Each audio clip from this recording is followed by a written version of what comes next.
Big boss Telugu reality షోకు ఉన్న craze and popularity గురించి ప్రత్యేకంగా చెప్పనక్కర్లేదు. తెలుగులో ఇప్పటి వరకు సక్సెస్ఫుల్ గా 9 సీజన్లు పూర్తయ్యాయి. 10వ సీజన్ కోసం అట్టహాసంగా ఏర్పాట్లు కూడా జరుగుతున్నాయి. ఈ రియాలిటీ షోలో సెలబ్రిటీలతో పాటు సామాన్యులు కూడా పార్టిసిపేట్ చేస్తున్నారు. గత సీజన్ లో మాదిరిగానే ఈసారి కూడా కామనర్స్ ను హౌస్ లోకి కంటెస్టెంట్ గా తీసుకురానున్నారు.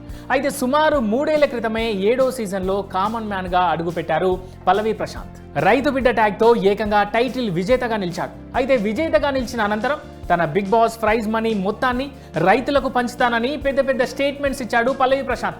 అయితే తీరా చూస్తే రైతులకు డబ్బు సాయం గురించి అసలు పట్టించుకోలేదు. ఈ విషయంపై ఇప్పటికీ సోషల్ మీడియాలో ట్రోలింగ్ ను ఎదుర్కొంటున్నాడు. తాజాగా ఈ విషయంపైనే పల్లవి ప్రశాంత్ కూడా స్పందించాడు. ఇదే క్రమంలో బిగ్ బాస్ నిర్వాహకులపై సంచలన ఆరోపణలు చేశాడు. ప్రైజ్ మనీ, కార్, నెక్లెస్ అని చెప్పి తనను పూర్తిగా మోసం చేశారంటూ వినవాపోయాడు.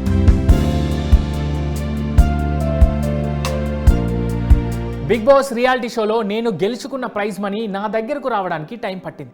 కొందరు తెలియక నన్ను తిడుతూనే ఉన్నారు. దీంతో అసలు వీళ్లకు ఏం తెలుసని నేను బాధపడ్డా. కొన్ని రోజుల తర్వాత డబ్బు వచ్చింది. 35 లక్షల్లో 40% GST కట్ అయింది. కారు గిఫ్ట్ అని చెప్పారు, కానీ అక్కడికి వెళ్ళగానే 8.5 లక్షలు కట్ చేశారు. డబ్బులు ఇస్తేనే కారు తీసుకో, లేదంటే ఇది ఇక్కడే ఉంటుందని అన్నారు. మరి కారుకి డబ్బులు ఎందులో నుంచి ఇవ్వాలి? చివరకు ప్రైజ్ మనీలో నుంచి తీసుకుంటామని చెప్పారు. ఇక నెక్లెస్ విషయానికి వస్తే టీమ్ గిఫ్ట్ అన్నారు. తీరా అక్కడికి వెళ్ళిన తర్వాత 5 లక్షలు కట్టాలని చెప్పారు. గిఫ్ట్ ట్యాక్స్ ఇలానే ఉంటుందన్నారు. వాళ్ళు చెప్పిన దానికి నాకు వచ్చిన దానికి చాలా తేడా ఉంది. ఏందన్నా ఇదంతా అని అడిగితే రూల్సే అని అన్నారని వాపోయాడు రైతు బిడ్డ. ప్రస్తుతం ఈ కామెంట్స్ నెట్టింటా వైరల్గా మారాయి. దీనిపై నెటిజన్లు అయితే భిన్న రకాలుగా స్పందిస్తున్నారు. ట్యాక్స్ కట్ చేయడం వరకు ఓకే, కానీ గిఫ్ట్గా కారు, నెక్లెస్ ఇస్తున్నామని చెప్పి దానికి కూడా డబ్బులు కట్టాలని చెప్పడం ఎంతవరకు కరెక్ట్ అని ప్రశ్నిస్తున్నారు. మరి పల్లవి ప్రశాంత్ ఆరోపణలపై బిగ్ బాస్ టీం ఎలా స్పందిస్తుందో చూడాలి.